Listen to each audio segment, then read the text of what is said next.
Bom dia! Bom dia! Bom dia para você também! Seja bem-vindo à Escola de Profetas! Você, aluno que não está aqui, está aí do outro lado, seja bem-vindo! O pessoal sempre nos diz assim, né? Eu recebo você todo dia na nossa casa. Eu quero dizer que nós também te recebemos. Quando você está aí do outro lado, estudando a tua Bíblia, pegando a palavra de Deus e acompanhando o ano bíblico, você também é um aluno dessa casa. Que alegria, né? E pensar que estamos estudando a ciência da verdadeira santidade, a ciência da salvação, e é isso que nos abrirá as portas do céu. Já pensou? Vamos subir todos juntos, né? E entraremos pelos portões celestiais. Louvado seja o Senhor, porque temos essa oportunidade todas as manhãs ao nos reunirmos e estudarmos a palavra do Senhor. Então, vamos fazer aquilo que a gente sempre faz. Vamos orar? Vamos nos ajoelhar e pedir a bênção do Senhor. Querido Deus e bom Pai, agradecemos a oportunidade de mais um dia. Mais uma vez a sua misericórdia se renovou em nossas vidas e isso eu sei porque o Senhor tem um plano, um propósito para cada um de nós e queremos usar, Senhor, essa vida que o Senhor nos deu para honrar e glorificar o Teu nome. Por isso que nós abrimos a Tua palavra, por isso que realizamos todos os dias esse ano bíblico, porque é do nosso desejo, Senhor, honrar o Teu nome. Que o Teu Espírito Santo possa nos conduzir em tudo que viermos fazer ou falar. Em nome de Jesus, amém. Muito bem, e se você é desbravador, olha o desafio. Se você é desbravador, mas se você também não é, não fica triste não, você pode se tornar agora. Se você é um desbravador, você tem um canto no coração, né? Nós sempre temos um hino de louvor ao Senhor no nosso coração para louvar e engrandecer o nome dele. E eu quero convidar todos a louvarmos a Deus com o hino.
Muito bem, Cristo te convida para fazer avançar a obra dele. E você já começou do jeito certo, porque você está aqui com a gente. Está estudando a Bíblia e decorando os textos. Essa é uma maneira de fazer avançar a obra do Senhor Deus aqui nessa terra.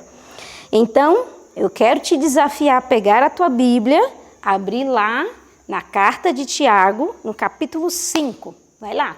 Pega a tua Bíblia, porque agora nós vamos inculcar, nós vamos memorizar esse verso e ele nos servirá como proteção. Pensa só, toda vez que Satanás tentava a Cristo, ele respondia como? Está escrito. Que assim seja conosco, nós também tenhamos o está escrito na nossa boca. Então vamos lá para Tiago 5, 7 e 8, no 3, 1, 2, 3. Tiago 5, do 7 ao 8. Sede, pois, irmãos, pacientes até a vinda do Senhor. Eis que o lavrador espera o precioso fruto da terra, aguardando com paciência até que receba a chuva temporã e serôdia. Sede vós também pacientes, fortalecei os vossos corações, porque já a vinda do Senhor está próxima. Tiago 5, 7 a 8. Tiago 5, do 7 ao 8. Sede, pois, irmãos, pacientes até a vinda do Senhor. Eis que o lavrador espera o precioso fruto da terra, aguardando-o com paciência, até que receba a chuva temporã e serôdia.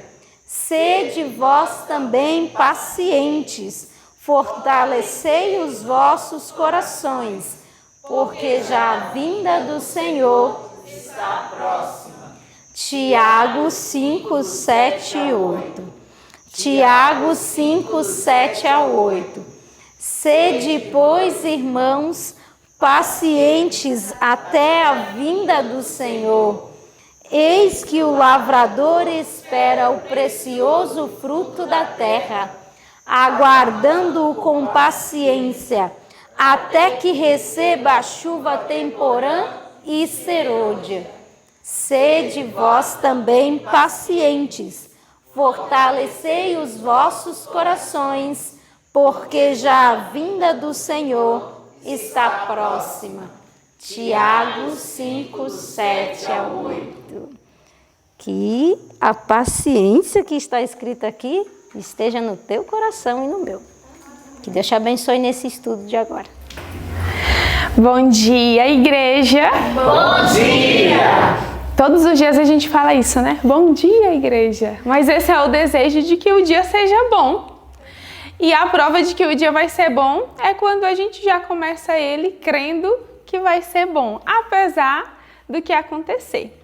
E eu desejo um bom dia para você aí de casa. Na verdade, nós da Escola de Profetas desejamos um bom dia para você. Que o Senhor Deus te ajude em cada dificuldade e te fortaleça e te dê muita alegria para passar por tudo aquilo que o Senhor tem reservado para ti. Nosso ano bíblico de hoje está muito lindo. E eu convido vocês a abrirem a Bíblia no livro de Salmos. No livro de Salmos, nós vamos meditar no Salmo 141, Salmo 142 e Salmo 143. E você não pode ficar sem abrir a sua Bíblia também. Vamos abrir juntos? Deus tem versos muito bonitos aqui nesses Salmos. E só para fechar a nossa referência do ano bíblico, nós também estudamos o livro Atos dos Apóstolos. Olha que bênção! Chegar ao fim de um livro é uma grande bênção. A gente começa muitas coisas ao longo da vida, só que terminar é para aqueles que perseveram. E eu quero te parabenizar, em nome de Jesus, por ter perseverado em ler esse livro até aqui. Hoje nós vamos encerrar com um capítulo muito lindo que fala da Igreja Triunfante, é o capítulo 58. Só que antes de ir para o livro, eu queria meditar com você algumas coisas aqui nesses salmos. Quando o teu coração está angustiado, quando as coisas não saem do jeito que você gostaria, ao que você se apega? Vocês aqui, na hora da angústia, o que você faz? Davi, ele inspirado por Deus, nos ensina como que a gente deve agir nos momentos de angústia. E claro, tem muitos salmos que falam de alegria também, e assim a gente aprende como honrar a Deus nos dois momentos. Aqui no Salmo 141, ele vai à presença de Deus. Quando você vê o salmista angustiado, você nunca vê ele procurando ajuda em outro lugar. Ele procura ajuda naquele que tem ajuda para dar, naquele que tem socorro, naquele que tem refúgio. E olha que bonito que o verso 1 diz assim: Senhor, a ti clamo, apressa-te a mim, inclina os teus ouvidos à minha voz quando a ti clamar.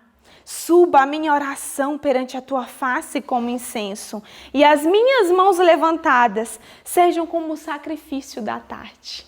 Davi, ele sofria, mas ele sofria nas mãos, ou melhor dizendo, na presença daquele que tinha socorro para dar e ajuda.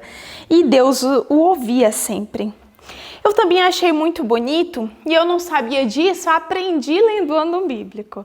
E no livro Patriarcas e Profetas, ali Ellen White, inspirada por Deus, usa o verso 5 que está aqui no Salmo 141. O verso 5 diz assim: fira-me o justo.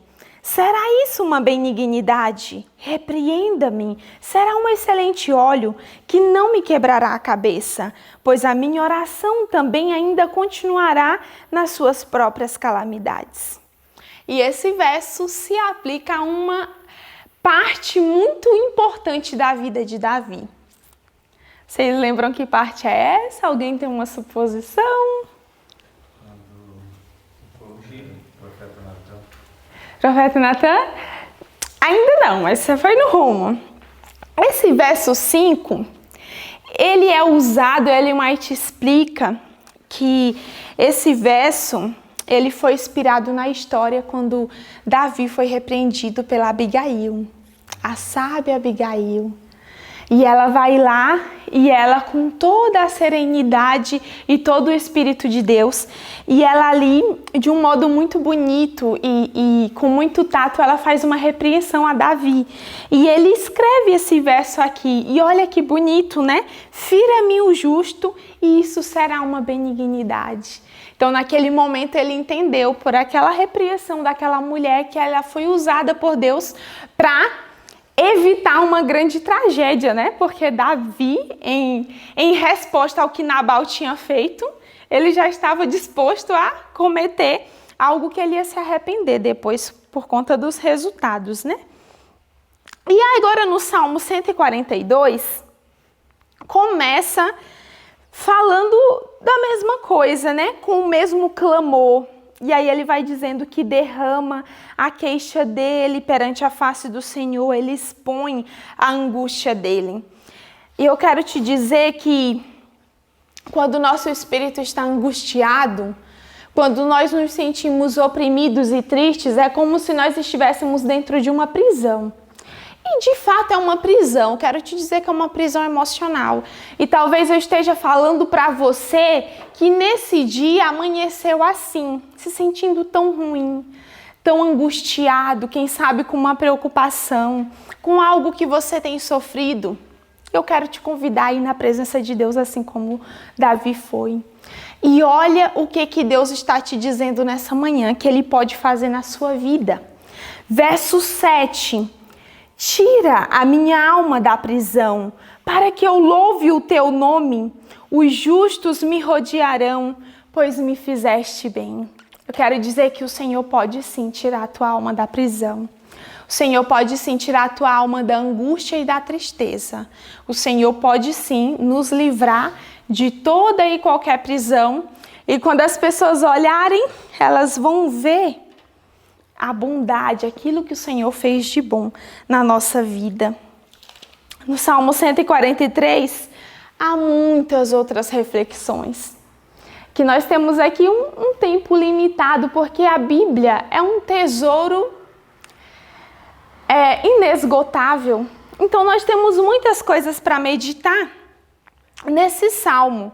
Mas eu quero destacar com você, a partir do versículo 8, olha que lindo que Deus diz aqui, Salmo 143, verso 8. Faz-me ouvir a tua benignidade pela manhã, pois em ti confio. Faze-me saber o caminho que devo seguir, porque a ti levanto a minha alma. Livra-me, ó Senhor, dos meus inimigos. Eu fujo para ti para me esconder. Ensina-me a fazer a tua vontade, pois és o meu Deus. O teu espírito é bom. Guia-me por terra plana. E aí ele encerra a oração dizendo: vivifica-me, ó Senhor, por amor do teu nome, por amor da tua justiça. Tira a minha alma da angústia e por tua misericórdia desarraiga os meus inimigos e destrói todos os que angustiam a minha alma, pois sou teu servo. Olha que oração linda! E o Senhor Deus, Ele tem desejo de nos ensinar como fazer a vontade dEle. E aqui diz que o Espírito Santo, e esse Espírito está escrito com E maiúsculo, indicando o Espírito Santo é bom. E a Bíblia o apresenta como nosso guia, como nosso professor, como nosso consolador. Se você está em tristeza, se você se sente preso emocionalmente, o Senhor, nesta manhã, quer vivificar o teu coração. Amém. E o Senhor quer te tirar da angústia. E o Senhor quer devolver a alegria e a paz do coração. Amém. Amém? Que lindo, né? Pensar nisso. Essa é a esperança. Isso é o que deve movimentar a nossa vida e nos fazer seguir em frente. E eu quero te levar agora para Apocalipse. Apocalipse também fez parte do nosso ano bíblico. Lá no capítulo 3. Ontem estudamos o capítulo 2 e hoje nós fomos para Apocalipse capítulo 3. Deus, ele revela aqui a João, ele mostra um panorama, um quadro das fases que a sua igreja passaria até o retorno dele. E aqui Jesus, ele dá instruções muito claras para João e mensagens muito impactantes. Então aqui nesse capítulo 3, nós vemos a mensagem para a igreja de Sardes, a mensagem, né, que Deus escreveu, a carta à igreja de Filadélfia e a carta à 7ª igreja, que é a igreja de Laodiceia. É a nossa igreja. É a que representa a nossa época, o nosso tempo. E se você olhar aí na sua Bíblia, qual vai ser a próxima igreja? A próxima fase da igreja? Não tem. Nós estamos vivendo na última fase, nas horas finais desse desenrolar do plano da salvação. E aí, as coisas se tornam ainda mais sérias.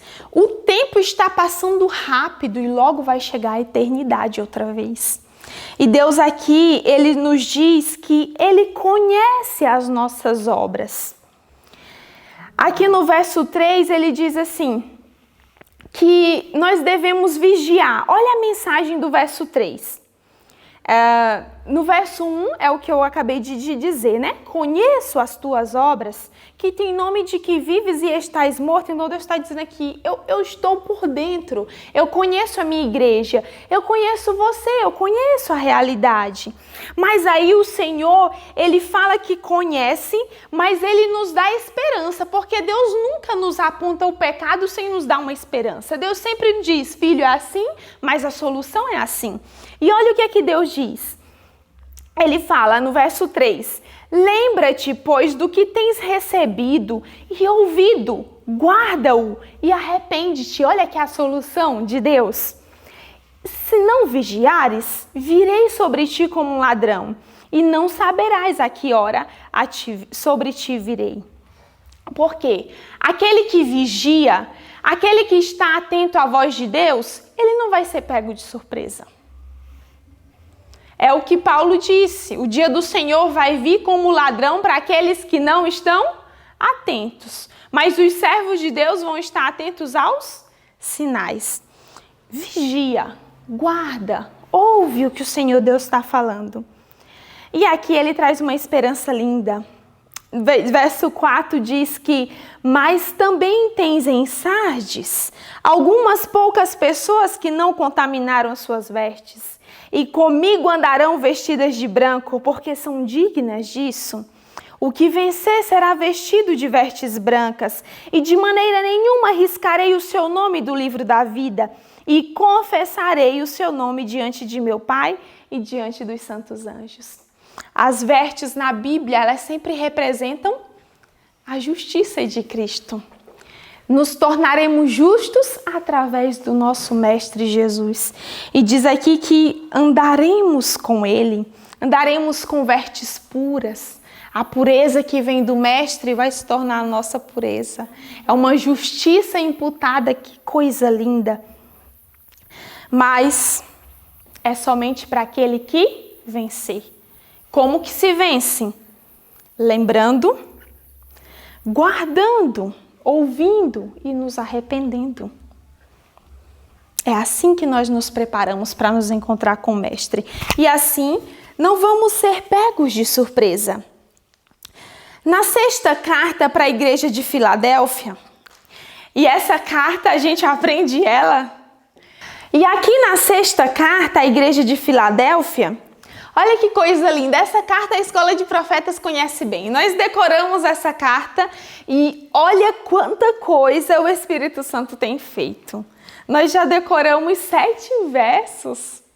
No mínimo, nós temos 7 versos de Apocalipse guardados na mesa, na cabeça. E eu falo nós, mas eu sei que muitos aí do outro lado decoram esses versos com a gente. Nós recebemos muitos vídeos e olha que bonito é pensar.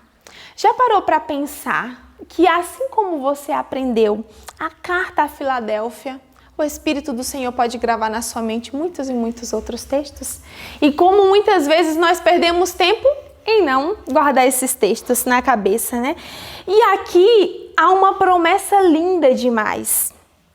Uma promessa para aqueles que guardaram a palavra da paciência, que perseveraram na hora da tentação. E a promessa diz que, no verso 12, a quem vencer, eu farei coluna no templo do meu Deus, e dele nunca sairá. E escreverei sobre ele o nome do meu Deus.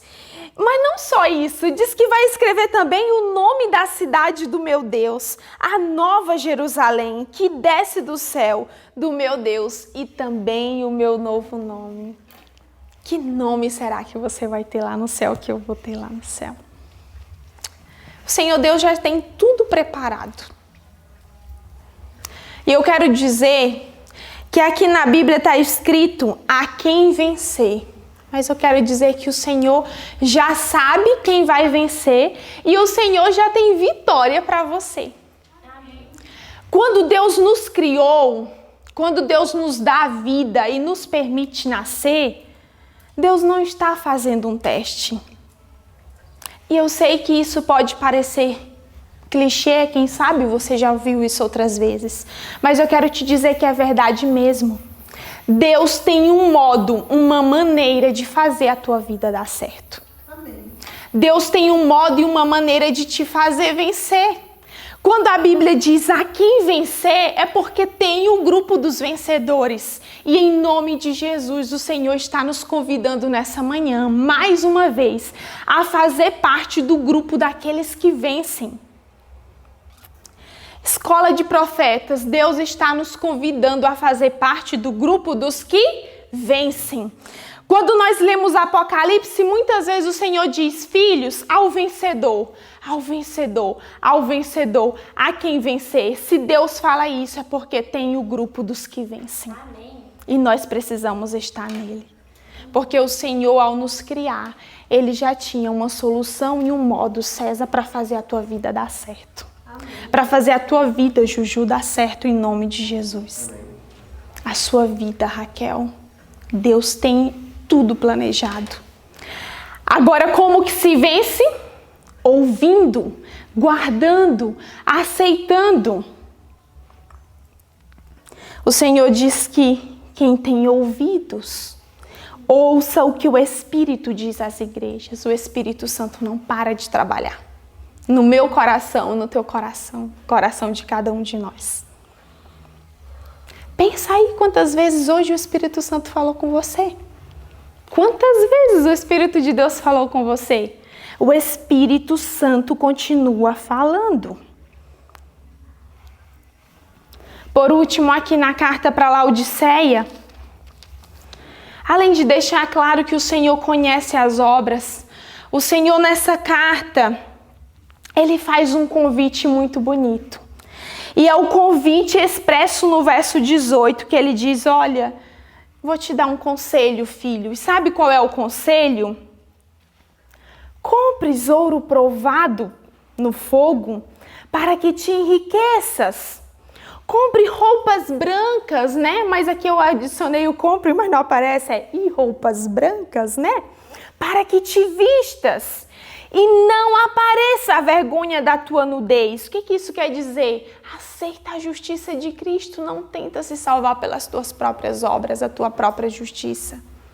Aceita as vestes de Cristo, para que cubra a vergonha da tua nudez. E que unjas os teus olhos com colírio para que vejas. E o colírio aqui é o símbolo do Espírito Santo. E Deus fala: filhos, eu repreendo e eu castigo a todos quantos amo. Sê, pois, zeloso e arrepende-te. Porque ele diz: eu estou à porta e bato. E se você ouvir a minha voz, vai haver transformação. Amém. Quando o Senhor entra na nossa casa, na nossa vida, não tem como mais ela ser a mesma. O que Deus escreveu aqui em Apocalipse, eu falo Deus escreveu, é uma força de expressão. Na verdade, foi João que escreveu, inspirado por Deus. Mas esse é o pensamento divino traduzido em linguagem humana. É Deus nos convidando e dizendo: eu não vou demorar a voltar. Eis que cedo venho. Guarda essa esperança. Guarda cada uma dessas promessas que foram faladas aqui em cada carta. Cada carta tem uma esperança, uma promessa de Deus muito bonita, uma repreensão. E venceremos ao darmos ouvidos à voz de Deus. E é isso que o livro Atos dos Apóstolos encerra. Encerra com esse pensamento, que todos os que ouviram a Jesus, os que guardaram a palavra de Jesus, foram triunfantes e vitoriosos. Porque não tem como perder aquele que aceita a repreensão do Senhor, aquele que aceita a palavra do Senhor. Não tem como se perder. Jesus tem sim cura e jeito e solução para a tua vida. Jesus tem vitória. E sabe como que eu sei isso? Quando eu olho para trás. Quantas batalhas Cristo perdeu? Nenhuma.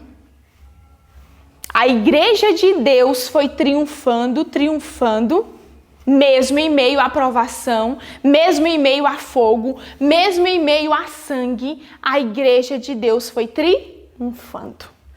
Porque Deus não perde batalha. Aqui nesse último capítulo mostra a grande obra que o Senhor Jesus fez através dos séculos. Quantos séculos se passaram? Aqui o início do livro, aqui no capítulo 58, a igreja triunfante do livro Atos dos Apóstolos, diz: mais de 19 séculos são passados desde que os apóstolos descansaram de seus trabalhos. A história de suas lutas e sacrifícios por amor de Cristo, porém, encontra-se ainda entre os mais preciosos tesouros da igreja. O tempo não pode apagar a obra que Deus faz por meio de um servo. Essa história escrita sob a inspiração do Espírito Santo foi registrada a fim de que por seu intermédio os seguidores de Cristo pudessem em todas as épocas ser estimulados a maior fervor e zelo na causa do Salvador. Se você olha, a igreja, ela parece que começou fracassada já. Se você olha com os olhos humanos, começou com 12 homens. E eram os homens mais preparados da época? Não. Homens simples, o Senhor Jesus escolheu. Mas o Senhor Jesus era suficiente para os capacitar. Amém. E a igreja começa com aquele pequeno grupo. Só que só isso não basta. Depois disso veio o quê? Perseguição. Perseguição, né? Mas antes disso veio a glória, o batismo do Espírito Santo. E eles foram movidos e cheios do poder de Deus e começaram a pregar e a colher os frutos também do trabalho de Cristo. E eles, na época deles, eles abalaram o mundo. Agora eu te falo, a igreja de Deus enfrentou perseguição desde o início, enfrentou. Com o próprio Cristo, foi perseguido. E a prova disso é que morreu da pior morte que existia, a morte de cruz. Mas o que para os olhos humanos parece ser derrota, aos olhos divinos é vitória.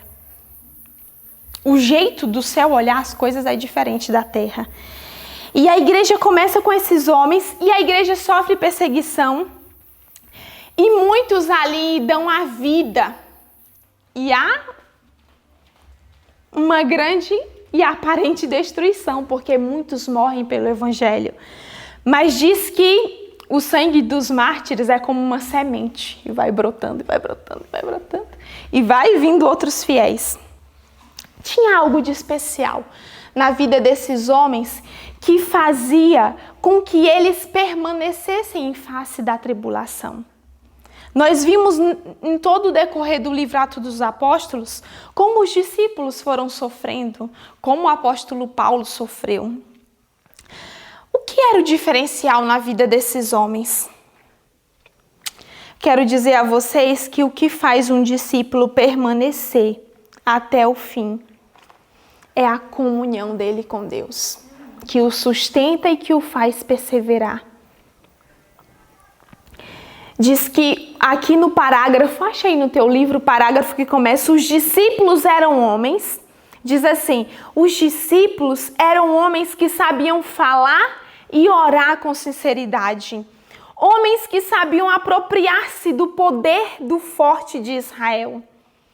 E eu achei isso fantástico. Há uma maneira de se apropriar do poder de Deus.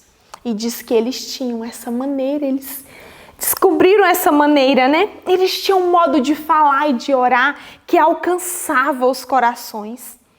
Quão intimamente se achegaram a Deus e ligaram sua honra pessoal à honra do trono do Senhor. E aqui eu achei lindo esse diferencial. Olha o que aconteceu. Eles se envolveram tanto com Deus, que diz que quão intimamente se achegaram a Deus e ligaram sua honra pessoal à honra do trono do Senhor. Jeová era seu Deus e sua honra era a honra deles. A verdade dele era a sua verdade e qualquer ataque ao evangelho era como se os golpeassem profundamente no coração. E combatiam pela causa de Cristo com todas as energias de seu ser. Podiam expor a palavra da vida, pois haviam recebido a celestial unção. Esperavam muito e, portanto, muito empreendiam. Olha o diferencial dos discípulos e apóstolos. O diferencial ali dos que começaram a igreja primitiva. Se associaram tanto com o Mestre Jesus, que agora a honra de Deus era a própria honra deles. Não é que eles faziam a obra. Entende? A obra não era algo separado da vida deles. A obra de Deus, o ministério que eles tinham recebido do Senhor Jesus, se tornou a vida deles. E agora, quando a causa de Deus era perseguida, quem que era perseguido? Eles. Era eles que sentiam que estavam sendo perseguidos. Olha essa união com o céu. Quando a causa de Deus estava sofrendo afrontas, a afronta era quem? Eles pegavam para eles iam e lutavam pela causa de Cristo. A igreja cresceu porque aqueles homens se entregaram inteiramente a Deus. E disse aqui o livro que a consagração deles foi tão completa que eles perderam de vista o eu. Já não era mais só Paulo. Era impossível falar de Paulo e não falar de Cristo. Era impossível falar de João e não falar de Cristo.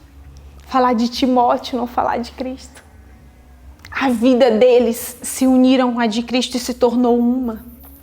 A obra deles, a vida deles agora era a obra de Cristo. Era o ministério que Deus tinha dado. Quanta coisa mudou, né? Se você olha para a realidade da igreja hoje, a obra de Deus se tornou algo, não digo de modo geral, né? Mas comumente nós vemos que a obra de Cristo, o trabalho, o avanço da igreja, o crescimento do evangelho se tornou uma parte da vida de muitos cristãos, mas não a vida do cristão. E aí tem aquele texto muito conhecido que diz que o verdadeiro cristão nasce no reino de Deus como? E aí é o crivo para a gente pensar. O meu desejo de salvar, de ver a obra de Cristo crescer, é um desejo tão forte que isso se torna a minha vida? Ou você só fala de Deus quando sobra um tempo? Ou a obra de Deus é algo à parte, você vive a sua vida normal, no fim de semana vai na igreja e ficou algo à parte. A vida desses homens é uma prova de que quando você se une a Deus totalmente, a obra de Cristo passa a ser a tua obra também, a minha obra, a nossa obra. É uma união do céu com a terra. E eles não poderiam deixar de falar de Cristo. Porque quem vive com Jesus, quem prova do Salvador pessoal que é Jesus, não consegue pregar outra coisa que não seja Jesus. E diz aqui no parágrafo, nesse mesmo parágrafo que eu estava lendo, os discípulos eram homens, ali indo para o final do parágrafo, diz que Jesus Cristo era o tema de tudo. Era o poder e a sabedoria. Era o único que eles desejavam exaltar. E eles pregavam de Cristo. Queridos, quando a igreja de Deus, ela é apresentada na palavra pelos profetas, e sempre que vai ser falado da obra de Deus, da igreja de Deus, é usada uma figura, uma comparação. E a edificação da igreja de Deus é comparada à edificação de um templo, à construção de um templo. Então você vê Zacarias falando isso no capítulo 6, verso 12 e 15. Você vê Isaías, em Isaías 60:10, falando sobre isso. Pedro também fala sobre isso lá em 1 Pedro 2, verso 4 e 5. Então, a figura da construção de um templo é frequentemente usada nas Escrituras para ilustrar a edificação da igreja. Então, você vê ali Pedro falando sobre pedra viva. E quando nós olhamos para o passado, nós vemos que esses homens, eles edificaram. Eles construíram um templo espiritual, né? Edificaram a igreja sobre o fundamento que é o Senhor Jesus Cristo. E diz que eles trouxeram para a igreja pedras preciosas. Pedras que brilham até hoje na escuridão das trevas. E eles foram construindo num firme fundamento. E a prova disso é que a obra deles persiste até hoje. Perdura até hoje. Olha que coisa bonita aqui que está no parágrafo que começa reis e governadores. Acha esse parágrafo aí, reis e governadores. Aqui nesta minha edição do livro Atos dos Apóstolos está na página 597. Diz assim: reis e governadores, sacerdotes e príncipes procuraram destruir o templo de Deus, mas em face de prisões, tortura e morte, os fiéis prosseguiram na obra e a estrutura cresceu bela e simétrica. E o final do parágrafo: com uma fé inabalável e inquebrantável coragem, levaram avante a obra. Que coisa linda. Com o tempo, muitos construtores foram caindo, foram morrendo. Muitas pedras preciosas, né? Foram ali, os construtores foram parando de trazer pedras preciosas. E o livro apresentou aqui o grande Estevão, Tiago, que foi morto à espada, Paulo, que foi decapitado, Pedro, crucificado de cabeça para baixo, João, exilado. Contudo, no entanto, todavia, a igreja cresceu. Porque os construtores construíam, mas quem era o fundamento? Cristo. Cristo era o fundamento, mas também ele é comparado como aquele que é o cabeça. Então, Cristo estava no comando da construção e na edificação do seu templo, através de todas as eras. Mesmo quando os grandes construtores morreram, o Senhor continuou erguendo a sua igreja. E o tempo foi passando, mas o Senhor nunca deixou de ter construtores. Eu quero dizer que aqueles que uniram a vida com Deus e fizeram grande obra para Deus e trouxeram pedras preciosas, ouro, prata, foram se destacando nas suas eras. Lembra do grande Wycliffe? John Hus, Jerônimo, Martinho Lutero, Zwinglio e tantos outros nomes que foram citados aqui e milhares de outros que não foram citados. Quero dizer que Deus nunca deixou a igreja dele perecer. Amém. E quando a igreja parecia que ia cair e que Satanás tinha triunfado, o Senhor sempre teve um remanescente. Aqui falou dos huguenotes e os valdenses persistiram, levantaram a bandeira. A igreja de Deus nunca vai cair e nunca perecerá. Eu quero te dizer isso. Alguns construtores podem ser tirados, mas o Senhor vai sempre levantar outros. E o livro Atos dos Apóstolos nós não poderíamos encerrar, porque o que nos move a gravar o ano bíblico é para que você conheça a obra que o Senhor também tem para a tua vida. E aqui o livro diz que o Senhor convida a sua igreja a continuar essa obra. Assim como Cristo enviou os discípulos e deu a eles poder, e deu a eles vitória, e deu a eles capacitação, e deu a eles tudo o que eles precisaram para cumprir a obra que Deus tinha dado, o Senhor Jesus tem esse mesmo poder para fazer isso hoje com as nossas vidas. O Senhor vai dar toda a capacitação que você precisa, Jennifer. Se você estiver disposta, assim como aqueles discípulos simples, a submeter o seu coração e ir em frente. Diz aqui que o Senhor, o poder dele permanece o mesmo, e assim como ele enviou os discípulos, ele envia cada membro da igreja hoje. Você, como adventista do sétimo dia, como remanescente do Senhor, tem sim uma grande obra para fazer. O Senhor nessa manhã te chama para ser um construtor na grande edificação dele. Queridos, olha que coisa linda. E nós já estamos encerrando. Mas eu não posso encerrar sem essa mensagem tão bonita, tão linda. Diz aqui, acha esse parágrafo que diz assim: Cristo confiou à igreja. Aqui é a minha página 600. Mas o parágrafo começa: Cristo confiou à igreja uma sagrada missão. Cada membro deve ser um conduto através do qual Deus possa comunicar ao mundo os tesouros de sua graça, as insondáveis riquezas de Cristo. Nada há que o Salvador deseje tanto como agentes que representem ao mundo o seu espírito e o seu caráter. Nada existe que o mundo necessite mais do que a manifestação do amor do Salvador através da humanidade.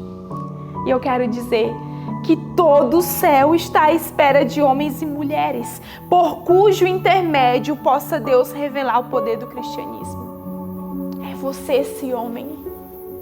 É você, em nome de Jesus, essa mulher que o Senhor está chamando nessa manhã para continuar essa obra. Veja, o Senhor não está nos chamando para começar a obra. Os nossos irmãos no passado começaram. O Senhor não está nos chamando para dar andamento na metade da obra. O Senhor está nos dando uma vaga, uma oportunidade para fazermos parte do final da obra. Nós já não temos mais tanto tempo. O Senhor Deus está terminando a sua grande construção, edificação. E como nós lemos em Apocalipse, logo, logo nós estaremos, pela graça e poder de Deus, sendo coluna no templo do nosso Deus, recebendo o nosso novo nome lá no céu. Só que para estar nessa grande edificação do céu, é preciso edificar aqui na terra. E é por isso que o Senhor nessa manhã clama ao nosso coração: precisamos sim continuar e finalizar a obra que Ele iniciou. Nós vamos começar um novo livro.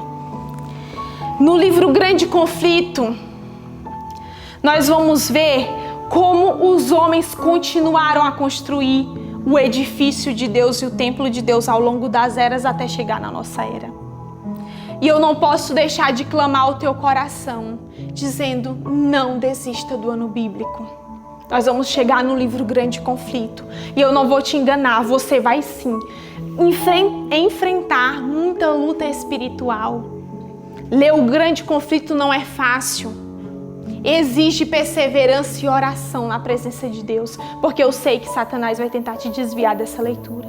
Mas em nome de Jesus, persevera e você vai ver o que Deus fez através de homens simples na idade das trevas, onde a palavra estava restrita, mas o poder de Deus não. E Deus foi levantando e arrumando meios para que a verdade avançasse.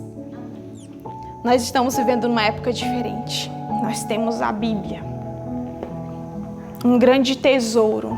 E eu queria, em nome de Jesus, que nós não deixássemos de estudar a nossa Bíblia, de continuar aprendendo e edificando para que possamos edificar outros. O Senhor Deus tem uma obra grandiosa para encerrar através da nossa vida. Nós fazemos parte do final da construção. Que o Senhor Deus nos capacite, que Ele nos dê poder, que Ele nos converta e ligue o nosso coração a Ele de uma forma tão profunda e tão íntima, que a obra dEle se torne a nossa obra, que a honra do Deus eterno seja a nossa honra, em nome de Jesus. Se você quer isso para a sua vida, eu quero isso para a minha vida. Vamos orar, pedir que o Senhor faça isso em nós. Senhor Deus, bendito e exaltado seja o teu nome. Senhor, a tua igreja nunca caiu e nunca cairá. O Senhor sempre teve um remanescente, o Senhor sempre levantou construtores, o Senhor nunca deixou a tua obra estagnada.